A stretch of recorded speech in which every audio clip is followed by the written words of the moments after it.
Okay. So good afternoon, everyone. My name's Sarah. I work at the EADI Secretariat in Bonn, Germany. I'm so glad that you could join us for this distinguished guest lecture hosted by EADI. If you aren't familiar with EADI, we are the European Association of Development Research and Training Institutes, and we work on improving the visibility of development studies throughout Europe and promoting cooperation between our members across countries. If you're interested in our events roster, you can check out our website at ead.org. This is our second distinguished guest lecture this year, and we are very pleased to welcome Víctor Ramiro Fernández for a lecture on Latin American structuralism. But before we begin the talk, I want to mention a few logistical points. Our speaker will be on for about 40 minutes, and there will be then 30 minutes for the question and answer session. If you are wanting to post your questions in the chat, you're welcome to do so. And they will be put to Víctor after the talk. And some of these questions may be grouped together in case they're getting at similar themes. And to begin the talk, I'm going to introduce our speaker and discussant for today. So Víctor Ramiro Fernández, joining us from Argentina, is professor of economic geography and state theory at Universidad Nacional de Litoral, pardon my atrocious Spanish, and principal researcher at the National Council of Scientific and Technological Research in Argentina. He was previously director of the Institute of Humanities and Social Science and visiting professor and lecturer at various universities in Latin America, North America, and Europe. And our discussant for today is Dr. Juan Grigera, who is senior lecturer in international development at King's College London. He completed his PhD at the University of Buenos Aires and an MSc in development studies from the London School of Economics. And with that, let's get started. Over to you, Víctor, for the presentation. Okay, thank you. Thank you, Sarah, for your kind introduction.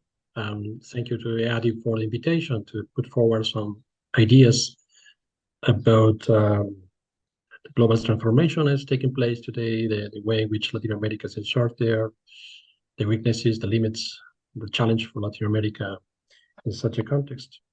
So I try to upload my presentation.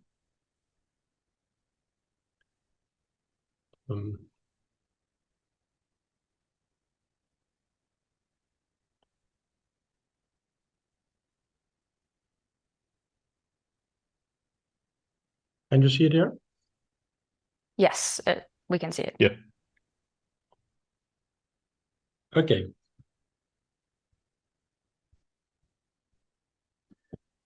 Well, I try to introduce some of Latin American structuralism contribution, synthesize what I call the strategic triangle of Latin American structuralism, but associated with some of the region world systemic tools. In order to understand some relevant aspect of the profound transformative dynamic that the current global disorder unfold, and the main challenge facing the periphery, particularly in Latin America. My presentation I have three parts. The first one, I tackle the main argument of Latin American structuralism and the Presbyterian strategic triangle role. The second part, I address the new global disorder and the current capitalist transformation in a long-term perspective with the main trends. And the third part, I explain this trend combining a long-term cyclical perspective with the Latin American structuralism triangle to analyze the differentiated macro-regional responses of the current process of transformation. I tackle here the specific form of regionalization, industrialization, and the different state capacity to articulate a productive financial capital. Let me start with part number one, Latin American structuralism, main arguments, and the strategic triangle role there. What is the Latin American structuralism? What is? First of all, it's important to say that it's probably the most original thought of the region. Today, the most unequal region in the world. Or if you want, the most original of the copies, paraphrasing Fernando Enrique Cardoso. When we talk about Latin American structuralism, we must distinguish two different productions. The Latin American structuralism golden age, where the production of the key and the most original concepts were produced, and the neo-structuralism. We have to differentiate Latin American structuralism from neo-structuralism and its contextual adaptation to neoliberal years. Okay, when I talk about Latin American structuralism, I refer to this. I put my laser. I refer to this period of time, from the 50s to 70s. But what are the fundamentals of the Latin American structuralism? Well, I think that the main merit of the Latin American structuralism was its capacity to shape its own vision of Latin American development in a systemic context, highlighting the historical specificity of social economic formation into a world system divided but also connected by a central and periphery logic.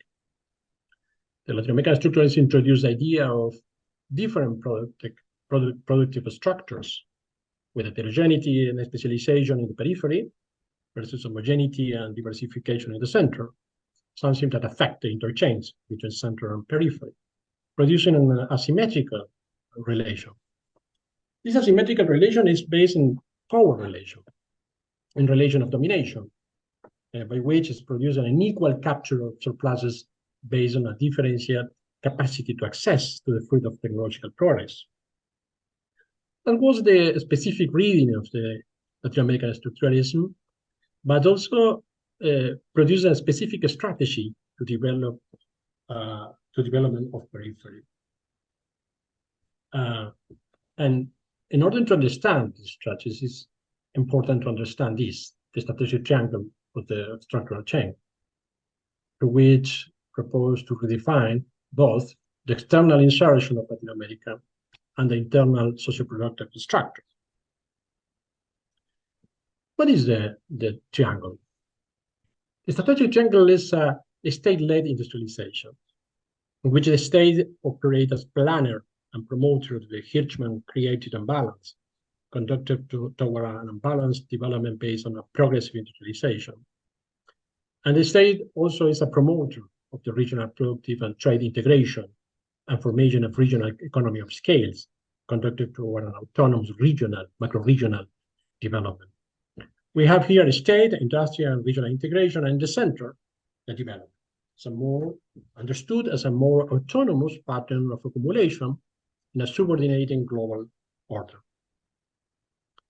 This strategic triangle that emerged from the Latin American structuralism not only is a useful analytical tool to understand how capitalism was economically and spatially working, particularly in the second part of the 20th century, but also is a useful analytical tool to understand from a systemic perspective how capitalism has been transformed during the first and second decade of the 21st century, and what are those winner macroeconomic regions in the present global economic and spatial disorder. Okay, but let me put the strategic triangle on pause. I'll retake this strategic triangle later. And let me start with the part 2 of my presentation that address the new global disorder and its transformation along to the perspective.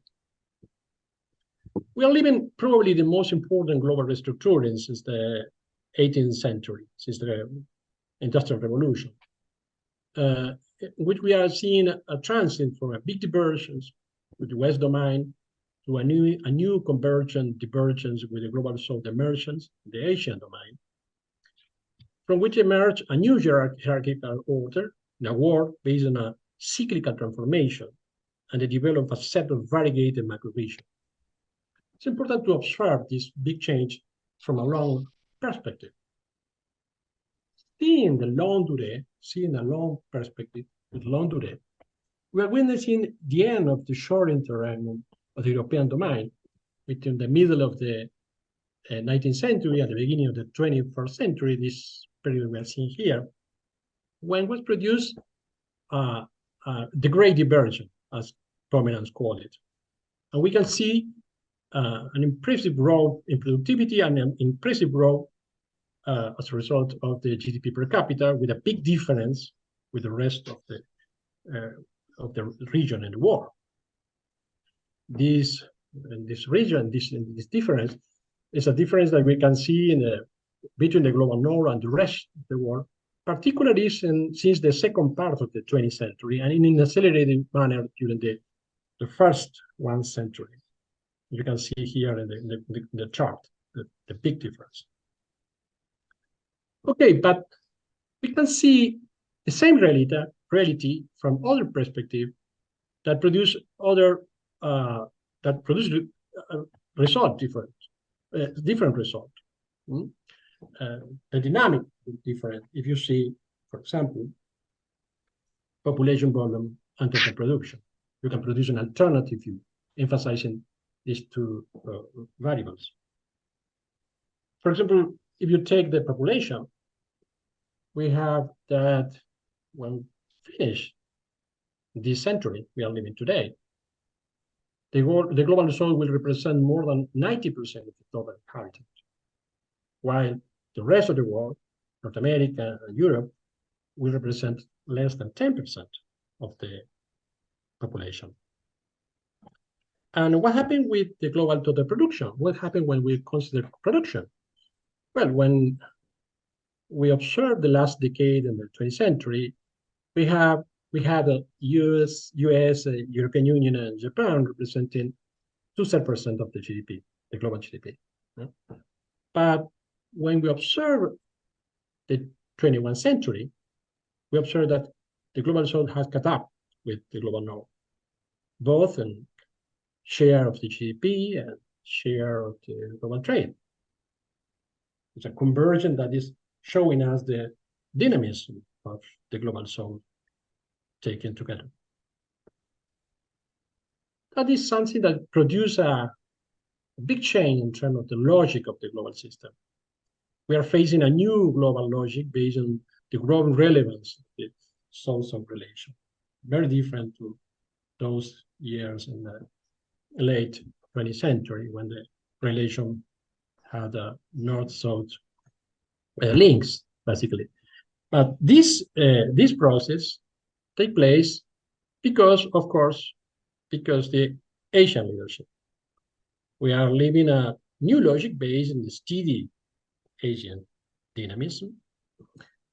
For example, when we observe the projection of GDP in 2030, we have the Asia Pacific will represent more than half of the GDP, the global GDP, more than Europe, North America, South America, and the rest of the world.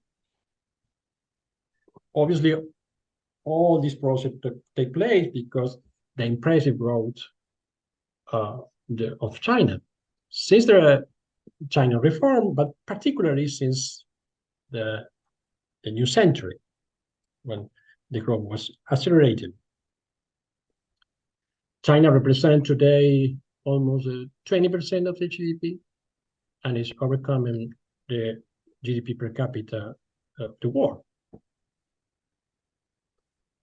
But at some time it's emerging a new divergence between Asia, basically East Asia, and the rest of the global south, Africa and Latin America. And that is because we have an impressive growth of East Asia since the second part of the 19th century that is producing a convergence in the GDP per capita with Latin America, despite of the big difference in terms of population. So we can observe that it's taking place a tectonic transformation at global scale. With Asia converge with the historical world leadership and the global south convergence with the displacement of the global north. And in the middle of this process, we have an intra-global south divergence under the Sino-Asia leadership. Okay, we are looking at explanation for this process, why this process takes place in this form, why this big transformation is taking place. I propose to analyze this, find the answers through at least 4 questions. Why do this tectonic transformation take place, and how does the until recently hegemonic global north react to this? Why the emergence and dynamism of global south? Why is internal asymmetries in the Asia domain? And how is Latin American position in the new global disorder? I try to answer this question by blending an Arfeen approach about the cyclical dynamic of accumulation and hegemonic transformation in long-term perspective with a Perspezian analysis of the strategic triangle, the differentiated process of regional integration, industrialization dynamic, and state implication and capacity exhibited by the new global disorder nowadays. Based on Arfeen, we can say we are living a cyclical moment of capital transformation with a hegemonic transition from a material phase to a financial phase, and from there to a new material phase. And based on Previch, we can say that we are living a process of a transit from globalization to regionalization, with different regional conditions to adapt itself to the cyclical change, different links between industrial and financial capital, different macro-regional trajectories, different pattern of industrialization and reindustrialization. And last but not least, a state with different historical constitution and links with capital accumulation that is affecting the different macro-regional constitution, the different trajectories and competences of these regions, different state capacities, and we can see where we can see exceptional state supremacy over capital in East Asia versus state subordination in the rest. So it's in such a context of systemic transformation in which we can introduce or reintroduce the strategic triangle, where we can observe states with different capacities, the organization to control capital, we can observe the transit from globalization to regionalization with different form of constitute and expand the regional institution and the regional value chains.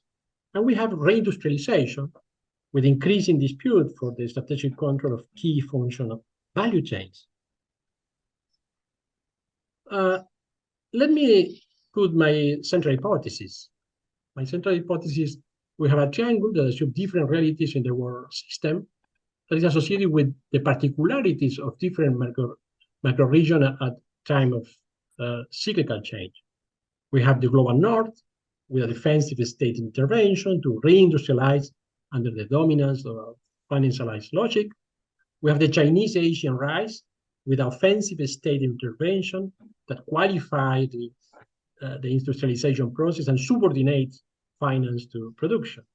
And both areas of the world system, are linked to the rest of the global south, Latin America and Africa, basically, where the triangle shows weaknesses. There's three constituent elements.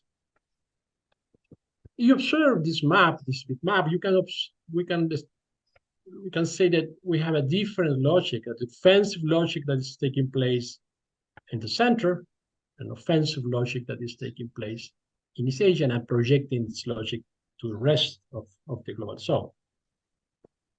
We have a defensive regionalism and reindustrialization here under a phase of financialized accumulation domain. And you have an offensive regionalism and industrialization in a phase of material productive domain. Two different big areas with two very different logics in which we can find different type of triangles that articulate the state, regional integration, and industrial. So let me now go in detail with this process of globalization to regionalization in the West, first of all, with the reverse of the industrial policy on a defensive and financialized track. In order to understand this, it's important to distinguish two different moments.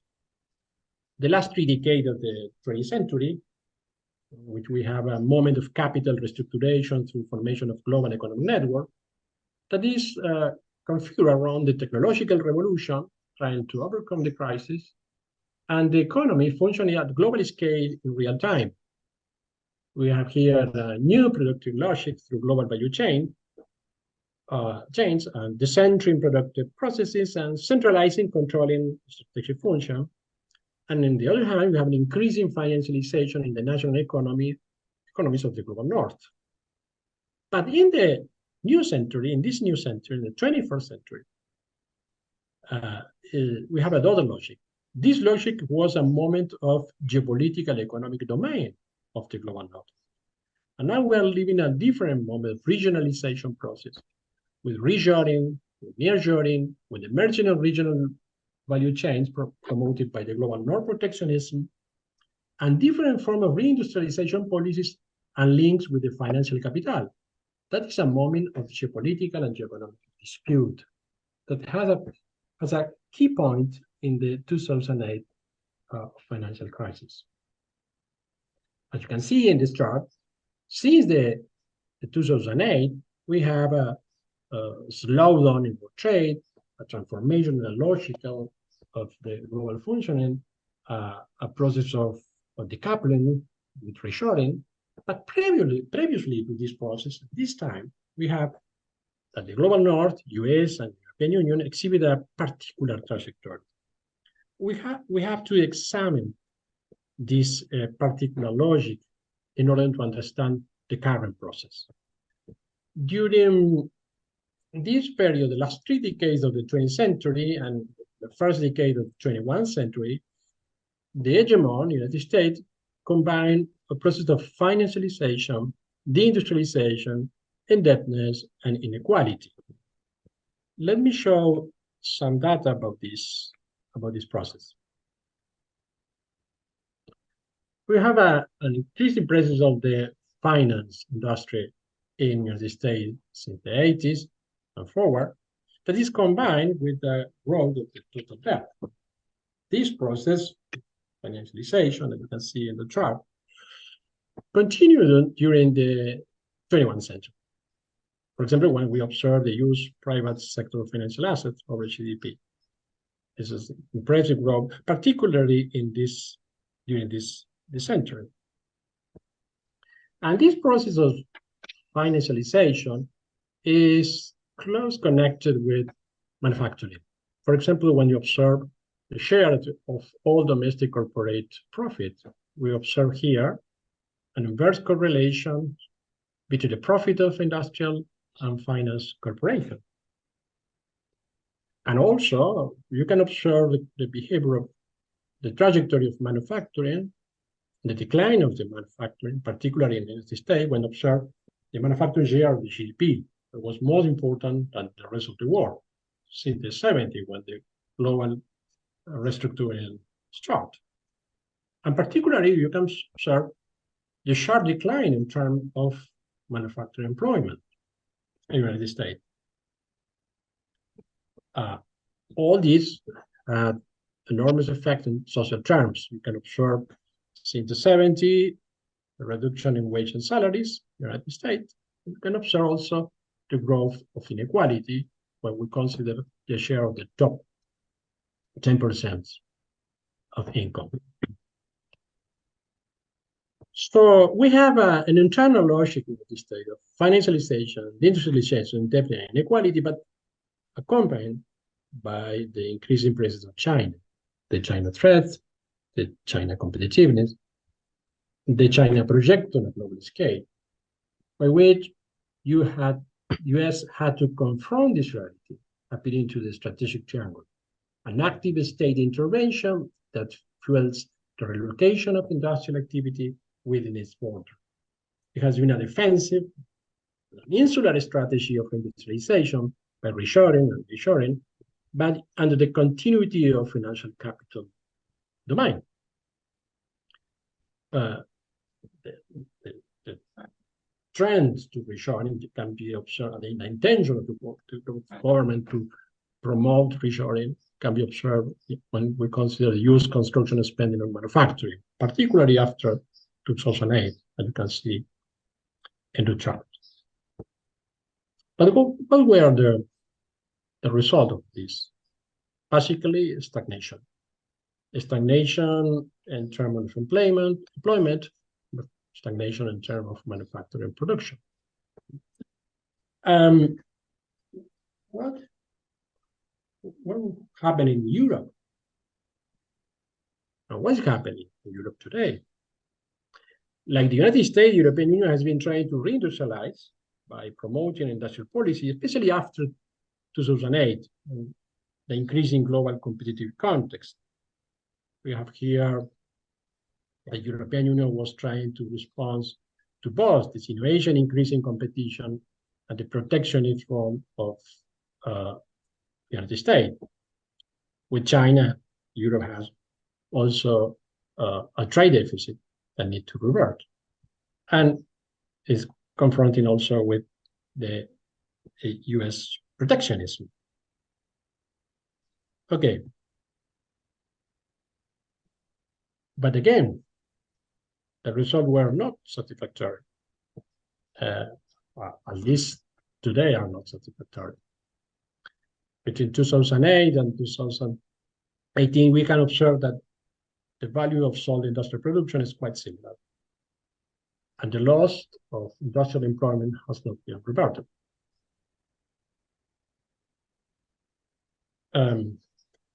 So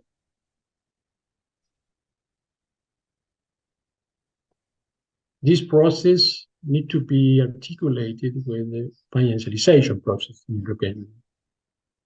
For example, you can observe the financialization process when we consider the total financial assets over GDP. You can observe this line with a steady growth, but you also have different performance between countries. The United Kingdom presents a more pronounced growth, and Germany presents a performance in which the financialization is not so important as the rest.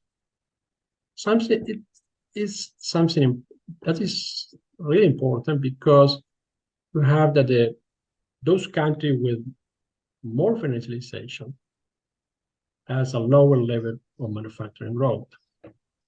Germany, with low level of financialization, has a higher level of manufacturing. So we have a relation between industrialization and financialization. So how can we summarize this entire complex process we are talking? Okay, we have here a process in which we can observe a defensive regionalism, reindustrialization, under a phase of dominance of financialized accumulation in the West. In this framework, you can observe the triangle. You can observe the state intervene, trying to construct a regional integration of value chains by measuring, and you have the state that intervene with industrial protectionism and stimulus program. But in the center of this triangle, you have a financialization process with domain of the short-termism, speculation, disengagement with the passing productive capital.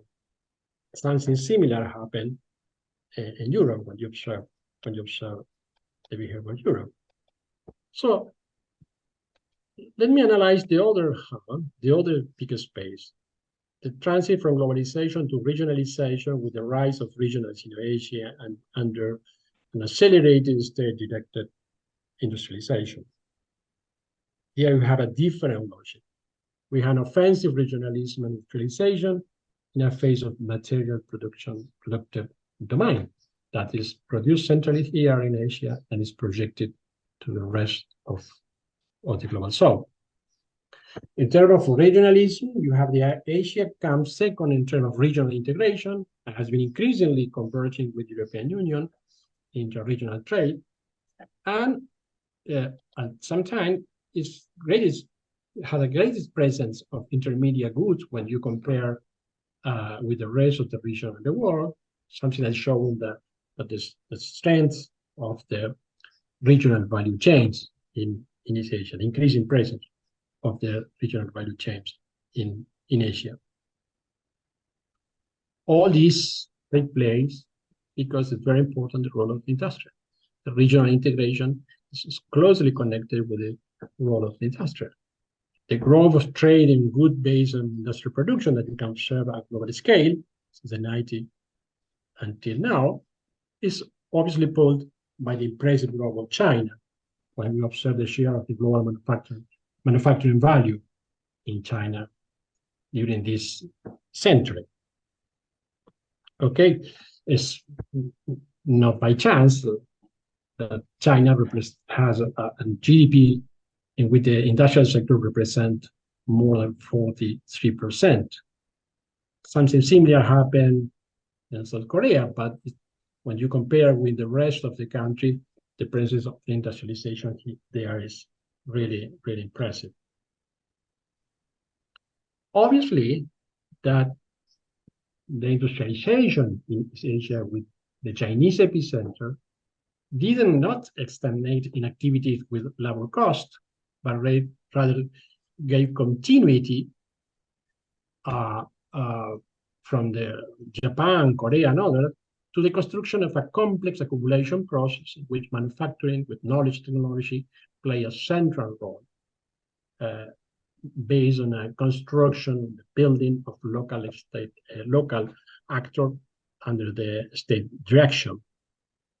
That is very important when you compare the role of the industrialization and technology in the state in China. When you compare, for example, with Mexico, where the presence of the industry is important, but in terms of a maquila that is subordinated to global value chain controlled in the north.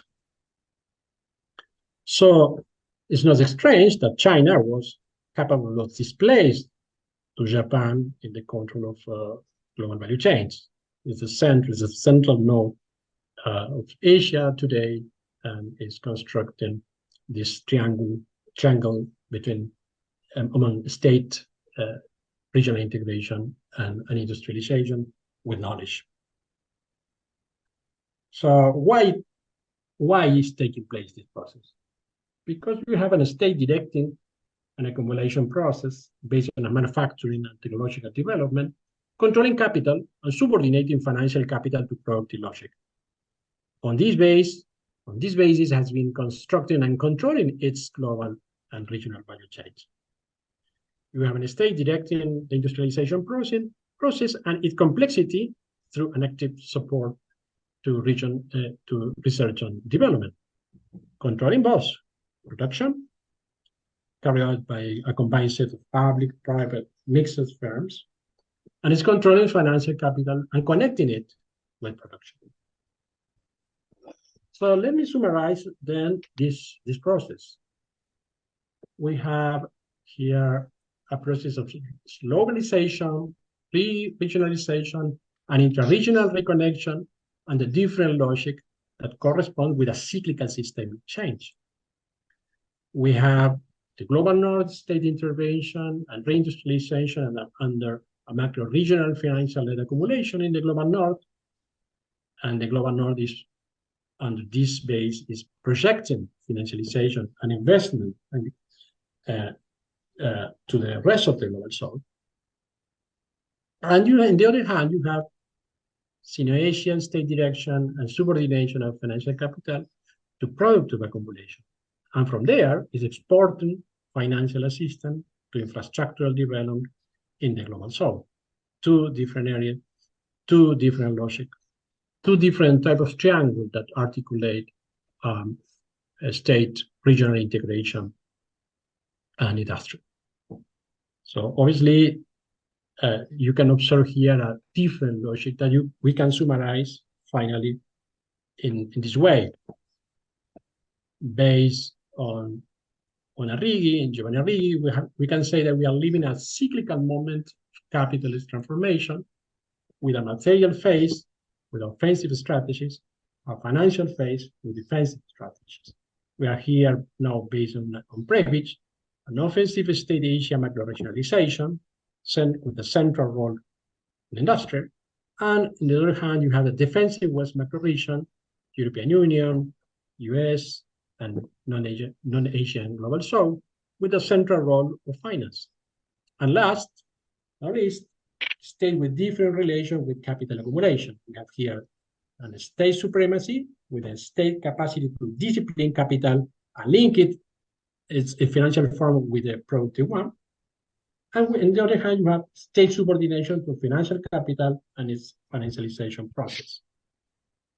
Again, you have two different macro logic. But finally, I try to reflect about how does it affect to Latin America. First of all, we have to say that since the 70s, Latin America experienced two processes. Externally, the capitalist war crisis and its progressive transformation, and internally, a progressive abandonment of its most original and creative thinking of development. Since then, since the 70s, Latin America suffered an early deindustrialization and subordination of the state to financialize speculative logic from the North, showing at the same time an ability to construct a macro-regional integration.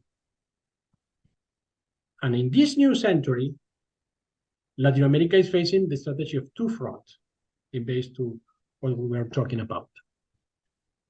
Two fronts that affect different Latin America strategic triangle.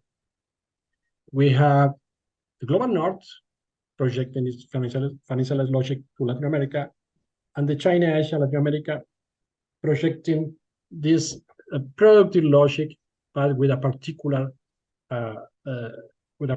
logic of primarization in Latin America. Let me show how is this.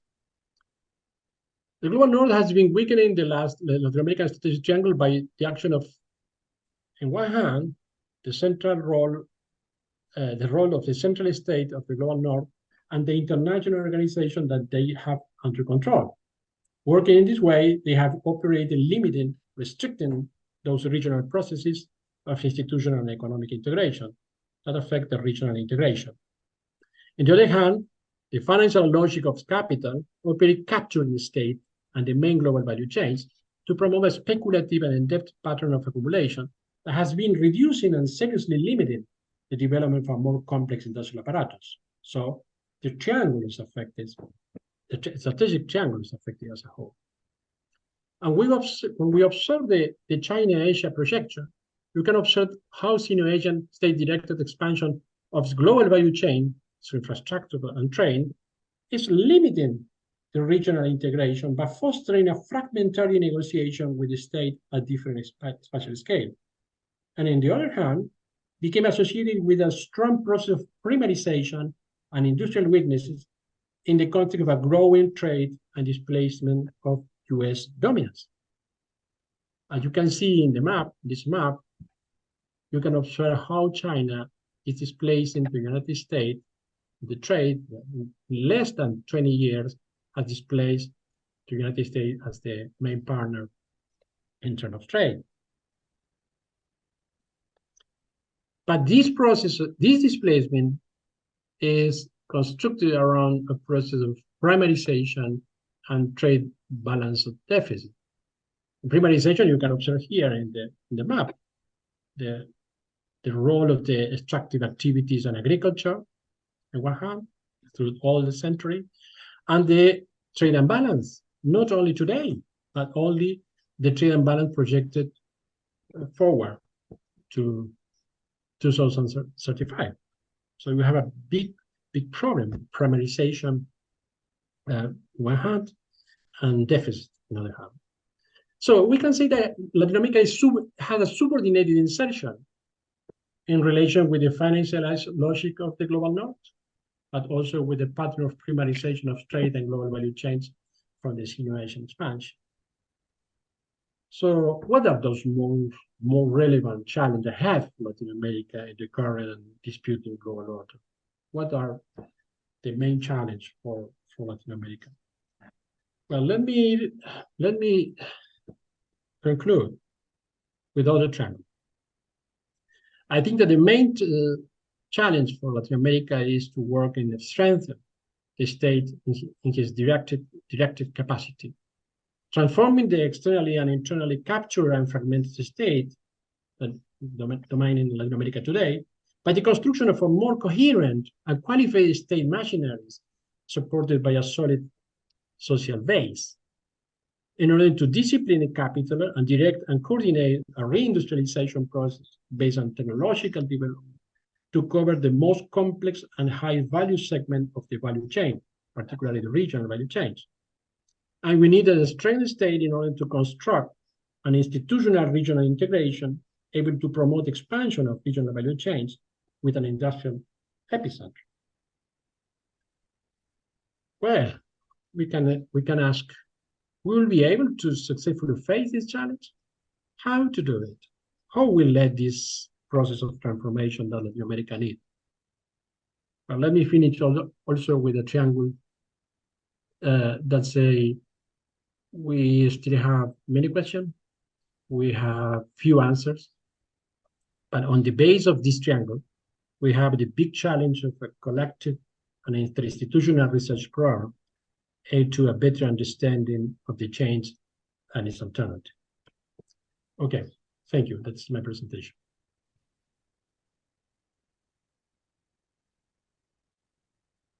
Good. I think I can just go ahead with further presentation.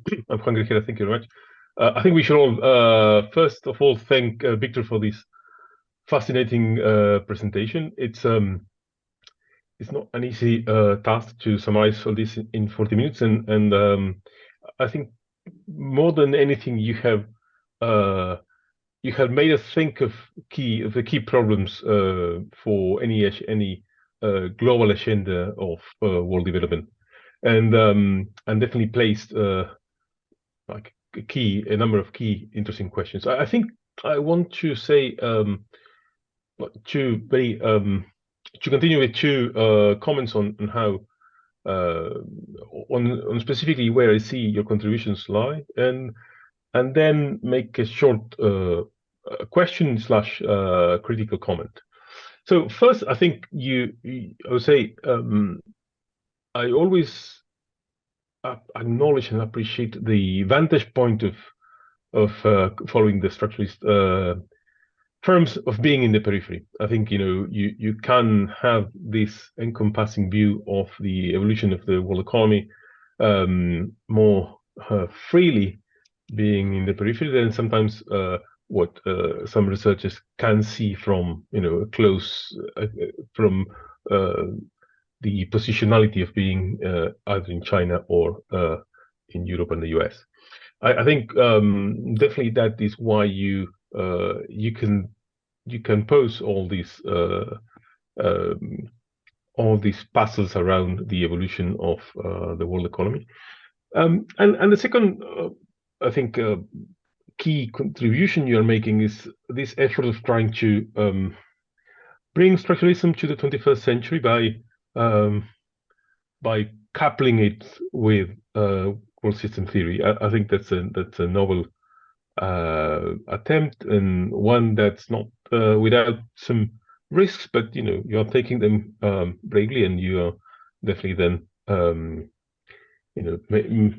advancing the knowledge, even if if here and there you might have to revise some things.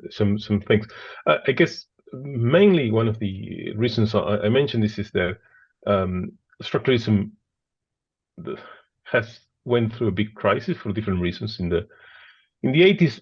One being the post-73 world, the end of ISI, and what you're trying to say with this contribution is, well, there are other responses to that crisis than just post-structuralism, neo-structuralism basically, and the Van Silva's proposal. I think those two are really interesting attempts. So let me mention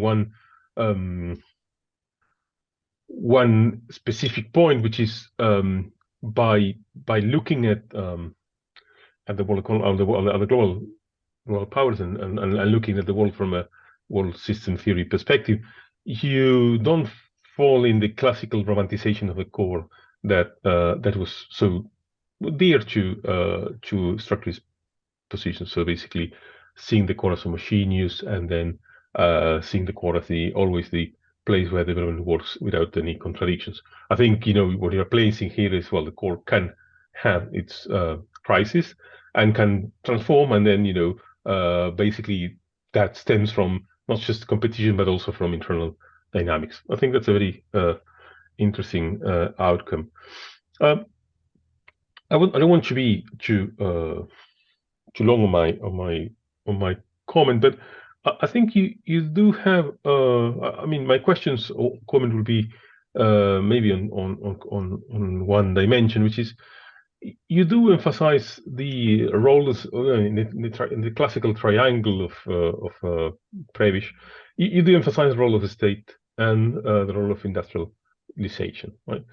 So I would say two comments there. One is a very old problem for development more broadly, but and not just to structuralism, but what for instance, Cohen has called the problem of the trustee of development. So who is the subject of development? Who is deciding what we collectively as a supposed nation should do in order to develop? And that includes some trade-offs, and includes a strategy, that includes, prioritizing some sectors or others. And definitely most of development thinking starts by recognizing that this is not going to be the pure outcome of market forces, in which cases basically the trustee of development is the market. I mean, if you believe that markets can be efficient. Now, if you say markets cannot be inefficient, then you need a subject to coordinate or decide on and say, well, we will invest here or there. That's the trustee. And you pick the classical solution, which is the state. But now, of course, you pick this saying, well, there's a state-led industrialization in the case of China, which I won't deny. However, there's a question of the lessons you can take from there. So would you agree that China is, and this is like one form of question around this, that China is definitely not a very unique case in the world economy? I would say as a model for Latin America, which is ultimately your problem, which is absolutely important, I think, to be situated and placed. Well, can Uruguay imitate China? Can Brazil imitate China? Probably the responses are different. There's a question of size, obviously. There's a question as well of the many years of the linking from the world market. So till 79, China was not linked to the world market, and then all the other dimensions around Chinese development and the peculiarities of them. So even though I understand that you have a successful case of state-led industrialization or state-led development, whatever it is, maybe question would be how to take this as a lesson for today's countries beyond China. In different ways, I always said that there was there's an interesting contradiction in structuralist thought, where it started by acknowledging that there is a core and a periphery, but then forgetting that there is a peripheral state, and then that the peripheral state was by definition weak, because of its position in the international system. So that's a puzzle. I think it's, as I said, it's one of the many that are interesting, and maybe you have some thoughts on that, but just results on the question of the state will be one. And the other one was going through the triangle, but I won't do the full circle. I'll just go to these two ones. It's a question of industrialization. I think you, for instance, oppose the industrialization to financialization. I don't think, I would say my comment would be that could, that's not necessarily the case in a way. So you have like one of the graphs that you generously shared beforehand with me included the negative correlation between profits going to finance and profits going to manufacturing. The manufacturing sector and the finance sector could be, strategicalized in different ways, and not necessarily the fact that you see, financial profits going up, being against necessarily industry. It might be going against specific manufacturing companies, but sometimes they are the same company even. So just a question there on whether we always have to see those two as oppositions. Same thing around the industrialization. I think you mentioned, for instance, the industrialization being a problem for the US, and I think you tried to interpret these recent reshoring attempts, or maybe probably you will see the Inflation Reduction Act in this debate around whether that's actually a fancy way of attempting a reindustrialization. But I wonder what it means to naturalize today. And after all after all the massive transformation of global industry and global manufacturing since the 70s, where we can actually expect industrialization. You mentioned already Makita being a problem, so already recognize that there are different types of industries and manufacturing sectors. I don't know what it really actually means to industrialize.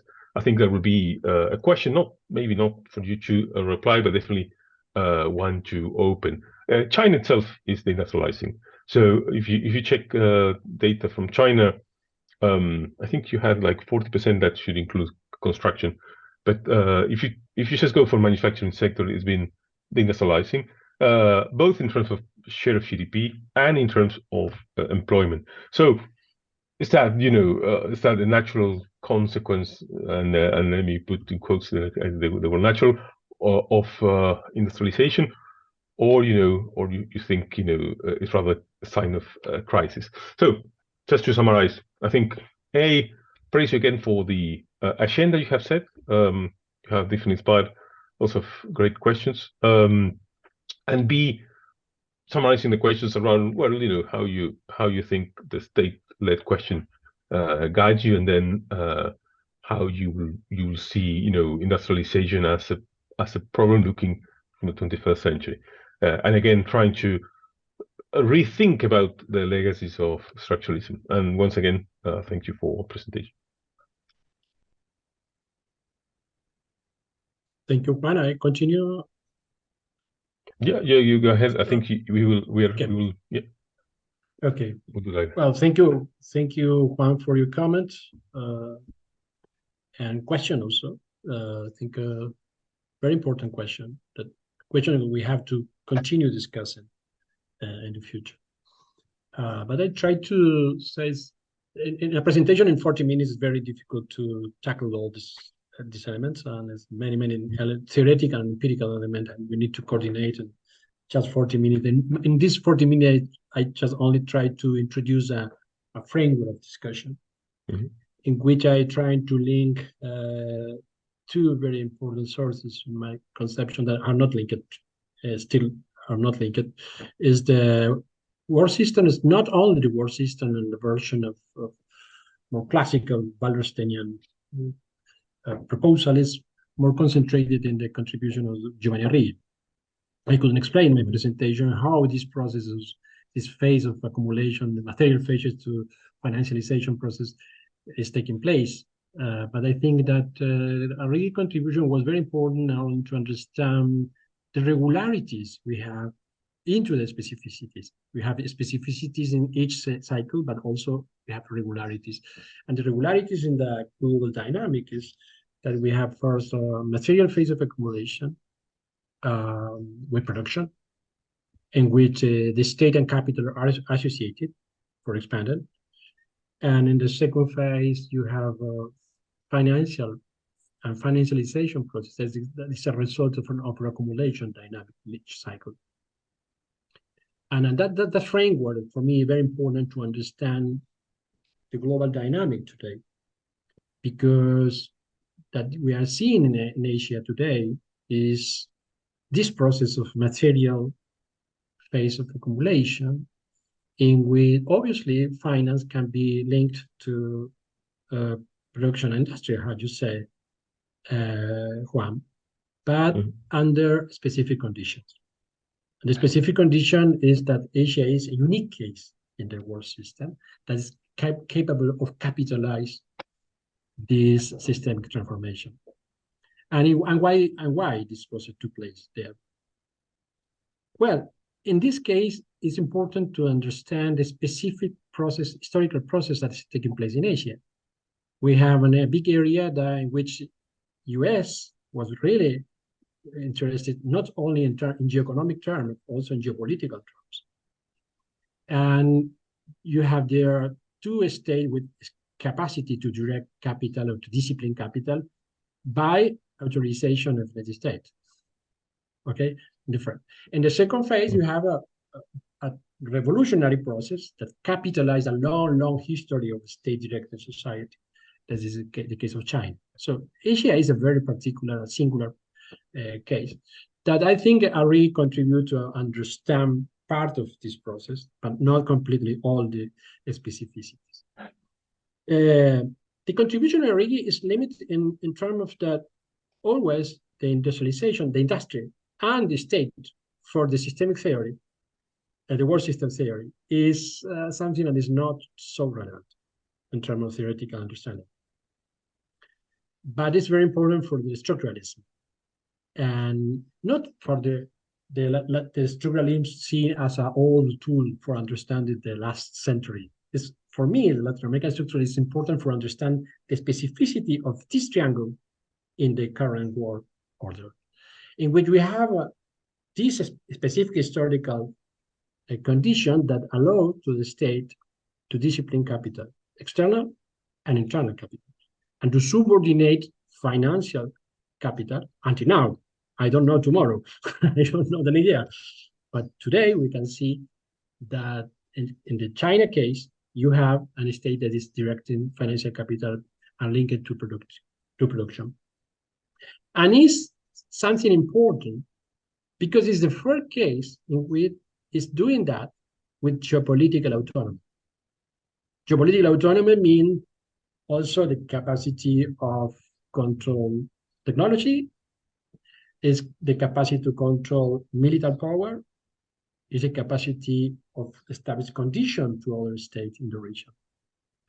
So it's a very specific case, as you say, but it's very important to put an agenda in order to understand why Asia is emerging as an alternative. It's not only because blend market with the state and so on. It's this type of simplicity.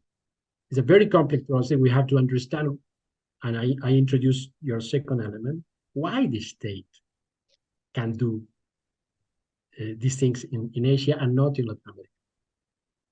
So why the industry is important here?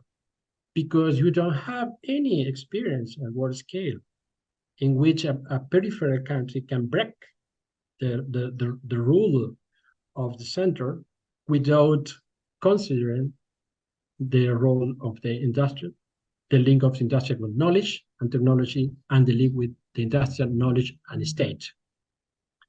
And for this reason, it's not simple to say industrialization. It's what kind of industrialization, under what kind of condition you can offer, you can propose. But this is a problem for Latin America.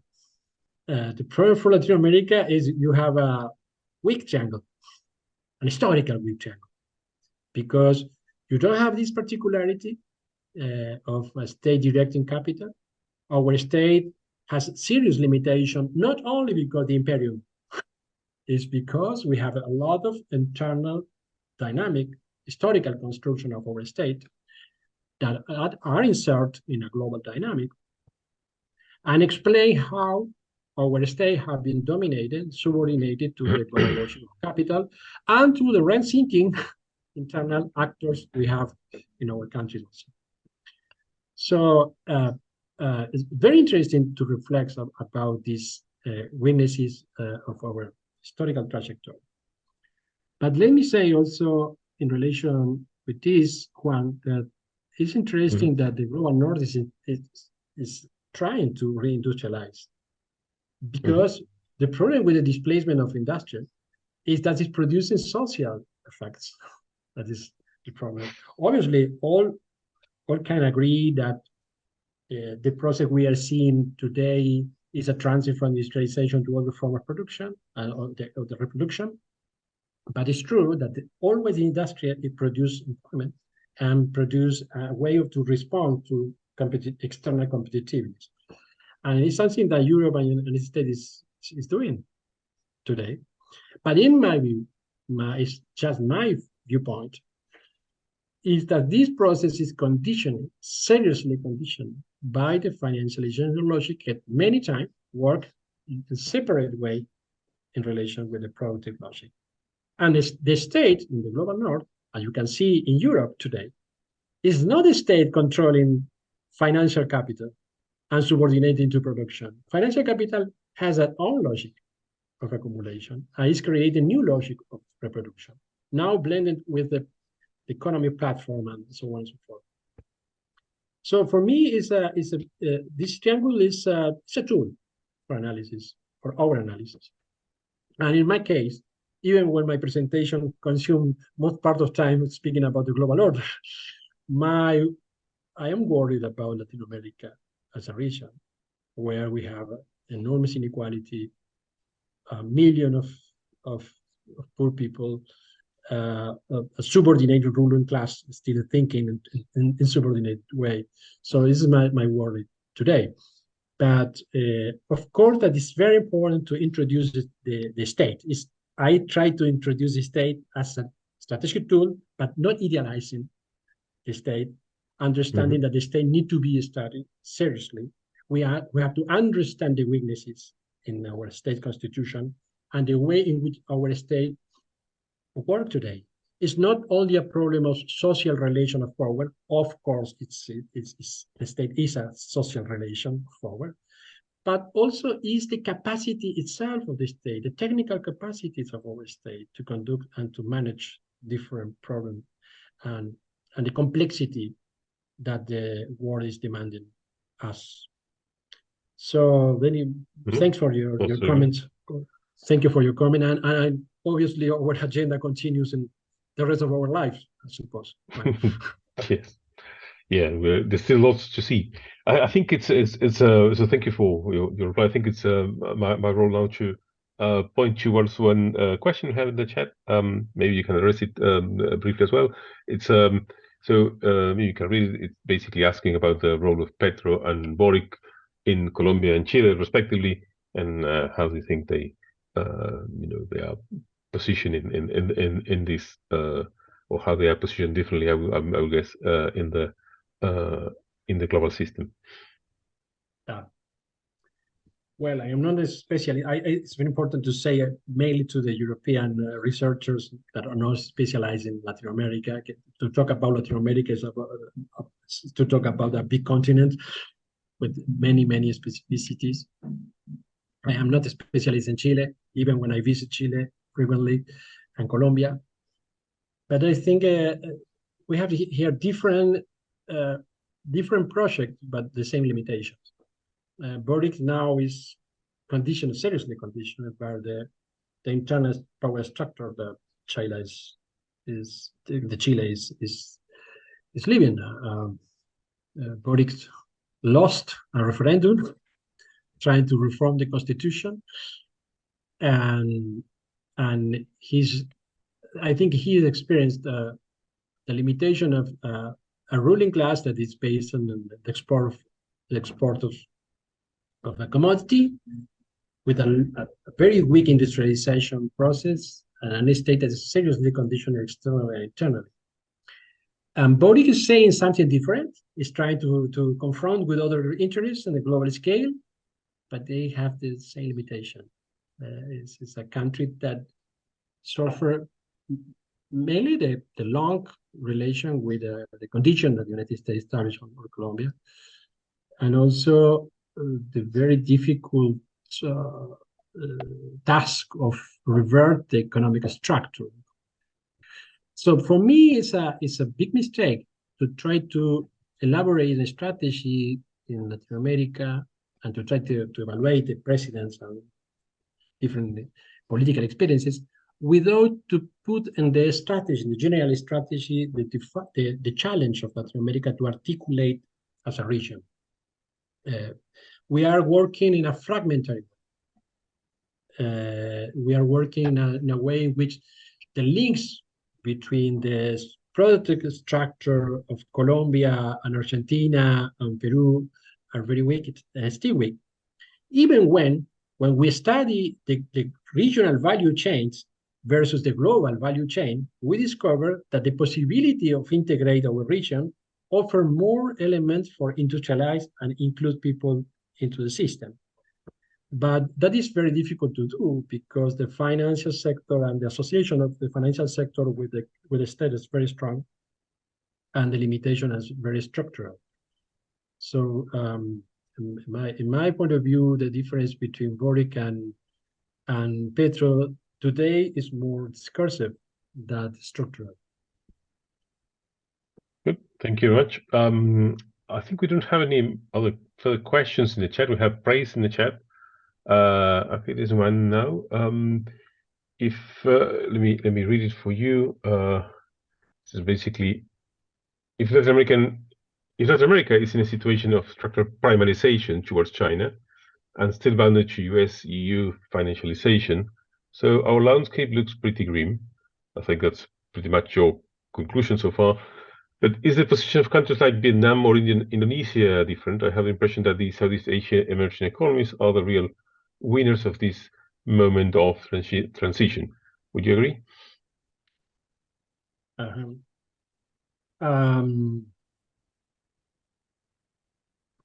Well, in relation with the first question, I think yes, I'm not recommend to invite people like me that are very pessimistic in structural terms.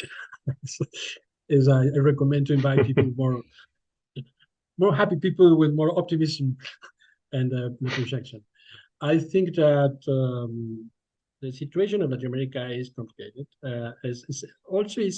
Is more, even when we have different specificities. Brazil is living a different moment than Argentina today, etc. In structural terms, yes, it's a complicated situation in order to elaborate a strategy, an autonomous strategy. Something I have to remark in order to this question is that for me, development as a word has a lot of meaning. Okay, a lot of meaning. In my perspective, the main problem is autonomy. Obviously, within autonomy, you have a lot of contradiction, class contradiction. You have many contradictions. You need to discover who is in charge of to do what, of course. But the first problem for our region is autonomy. And the three elements I was presenting, the state, the regional integration, and the industrialization is weak, and it's very weak, the links between these three elements. So, but even when I am not very optimist in terms of the moment, I think that we have the big task to work in the construction in a state with a social base of support in order to introduce the state in the control of capital. I think it is the main challenge for Latin America, and to integrate these elements in a regional strategy. I don't know if it's possible. You know, that we have next Sunday we have election in Argentina with a very difficult situation. Not only between two projects, this is in the return of the fascism or the preservation of democracy in our country. So it's very difficult to predict in Latin America something. That is a big problem we have in the region. But I have to say also that we have a lot of elements that probably are elements that offer us the possibility to be optimist. And we have a very important, we have peaceful region, we have a region with a lot of natural resources. In case of Argentina, Mexico, and Brazil, are countries with very good human resources. So we have a lot of elements that can be interesting in order to elaborate a strategy. But today is not able to we are not able to articulate all these elements in order to elaborate a strategy. So I'm very sorry, but I'm not very optimistic in the short term. That's fine. Sorry about my connection. Yeah, the second question, I have the impression that the Southeast Asian emerging economy are the real winner of the transition moment. Do you agree? Mm-hmm. Yes, probably. I don't know. In my knowledge, the Vietnam situation and the other countries in Asia has a very difficult situation in the geopolitical terms for the future, because US is playing a role in the region. The US is playing a role trying to preserve its geopolitical control there, and is defying to China to not articulate a regional strategy. And Vietnam has a very complicated situation there because it's a neighbor, and sometimes it had to decide how we'll work in geopolitical terms and how we coordinate its geoeconomic strategy with geopolitical strategy. It's the same problem it has other countries, also India. I think the situation in Asia is for the next year will be very important for the rest of the world. But it's true that all these countries have the possibility to consolidate an industrial core with technology. But all depend that China can be part of an integration that allow to the rest of the country to industrialize, to develop technology, and to include people in the strategy of accumulation. But all these elements are combining now geopolitical dispute with economic dispute. And for me, it's very difficult to US to stop to China, because the material phase of accumulation is now playing a role in Asia. And for US to use the geopolitical tool, a military strategy, and sometimes with a financialized economy, is very difficult for US to win the battle in Asia particularly. I agree that this country has a very good perspective in the future. All depend the decisions, and I think it's very difficult to predict what will happen in this world disorder. We are living a systemic chaos in this moment. But I agree. Yeah.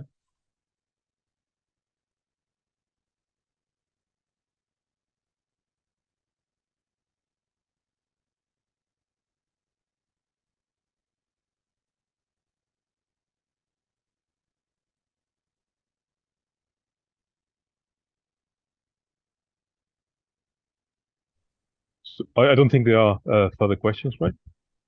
Maybe, I don't know, Sarah, if you wish to formulate one or take over.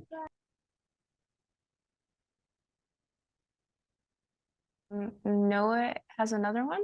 Noah, would you like to unmute yourself and ask your question? Yes, I hope you can hear me.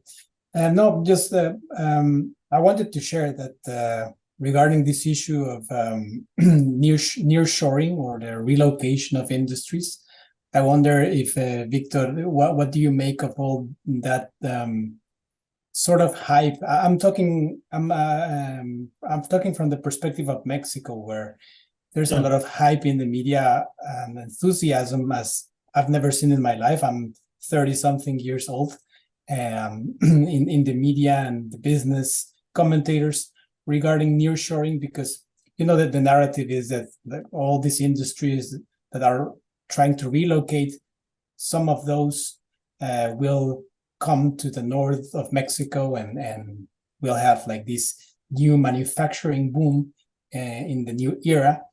But so far, what we have seen in the latest reports is that there's some of those industries or investments that are coming to Mexico, but the bulk of those investments are basically relocating in Vietnam, Indonesia.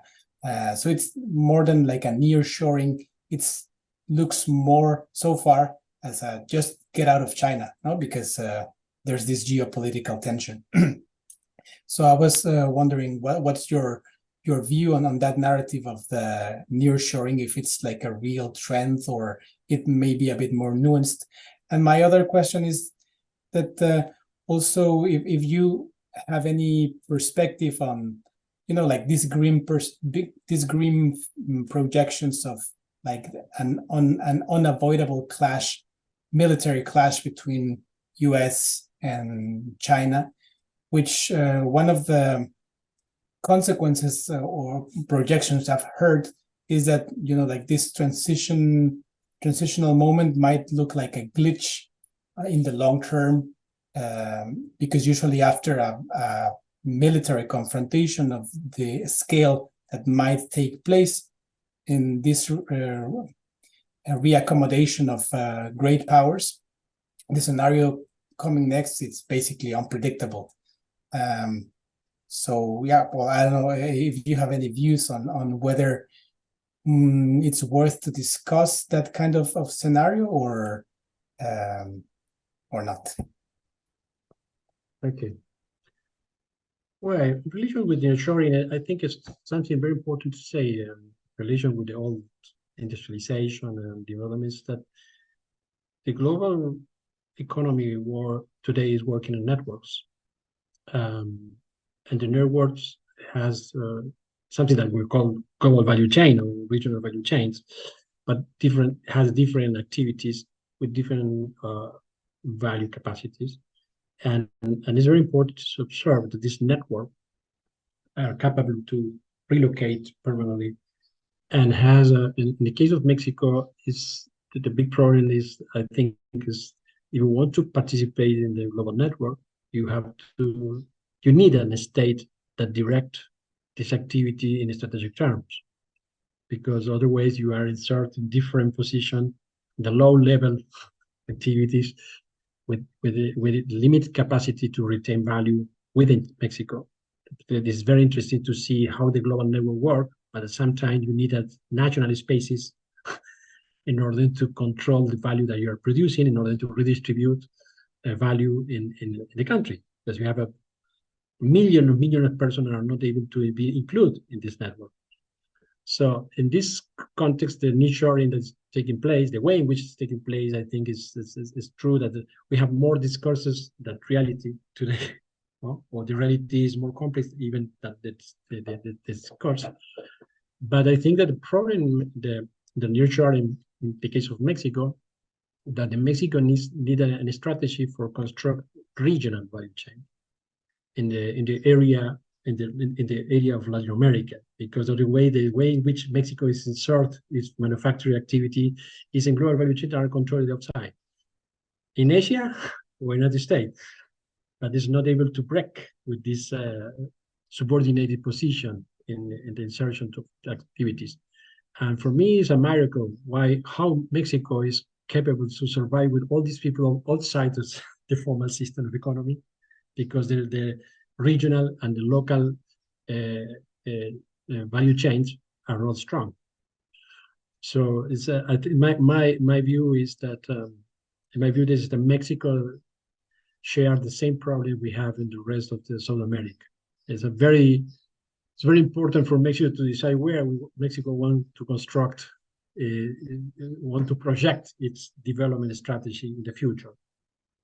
But you probably know more than me if the state in Mexico is capable to construct something like that.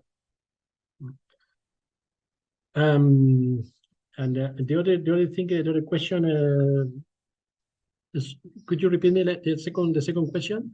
It was about the green projections of a military clash between US and China, and how would that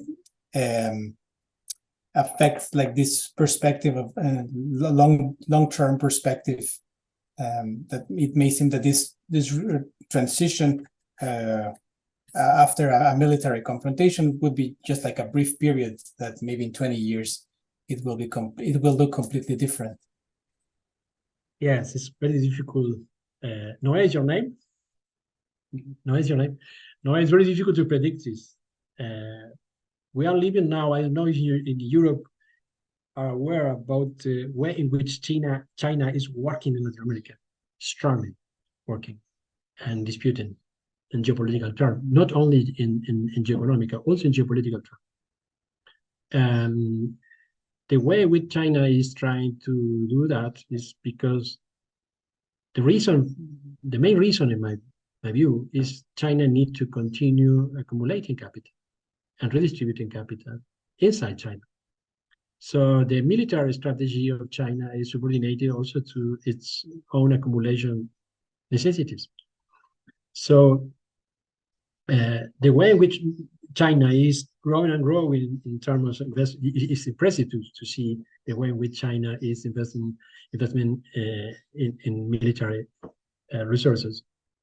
But it's doing that because, first of all, need to control the China Sea and the region, and the second part need to protect its global project on a global scale. And the state is aware of that, and is trying to preserve its position as a hegemon. And the clash is more close But I think that I don't know what will happen in the future. It's very difficult to say if what will happen in the next 5 years, 10 years, or 15 years. I really, really worry about the way which the process is progressing in terms of confrontation. I am working now with China in my research. We have a group of researchers of the National Council of Research, and we are working with China in order to understand how China is projecting on Latin America. And obviously the geopolitical and military elements are more and more present at global scale. And probably China will show to states that the continuity of its accumulation need to be preserved. And it's very difficult to predict what will happen in the future. I don't know. Really, I don't know. I try to recuperate that idea that China and the region are living in a material phase of accumulation. For me, it's very important when a state that is directing the process. If you see in the United States in this clash, it's important to observe that China, the state is working in a financialized process that is more and more present even in the military complex of the United States. I have read now a PhD thesis in the United States, very interesting, that's showing how the financialization process has been introduced in the military complex of the United States. So how the state will preserve its power in this clash? Will be internally capable of reflex about that? Will be able to organize a system with a coexistence of different systems of power? How a state will propose to work with, for example, with the BRICS, that is associating China, India, Brazil. What happens if BRICS start to work not only in economic terms but also in military strategies? So for me, it's very difficult to predict the future. I am a simple researcher in the Global South, trying to recuperate the relevance of our ideas to understand the war. No, I guess I was just trying to like test in a way, because like these very green predictions, they come from a branch of international relations scholars that identify themselves as structural realists. I think there's particularly the work of John Mersheimer, who has become quite popular lately. And but of course they only focus like on great power dynamics. So since China is a peer competitor, the argument goes, then it's like an unavoidable. But I'm happy to hear from another structuralist that, like, the outcomes are just difficult to are not so deterministic. Yeah, of course. But the problem with Mermeya, I think it is a geopolitical analysis that need to incorporate the economy policy in this process. And economy policy showing this, I suggest to Mermeya to introduce a Riggian analysis, because you have a accumulation dynamic that need to introduce in order to understand how the power is managed. And the economy policy is very important in terms of understand the strength of some countries and others. I think the realism perspective, Mermeya and other ones need to incorporate the economic policy in a systemic perspective in order to understand the clash.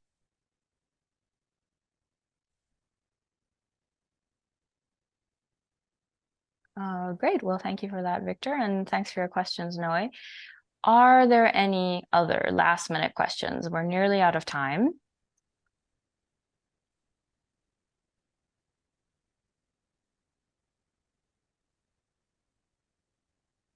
If not, then I think we can slowly start to wrap up the session.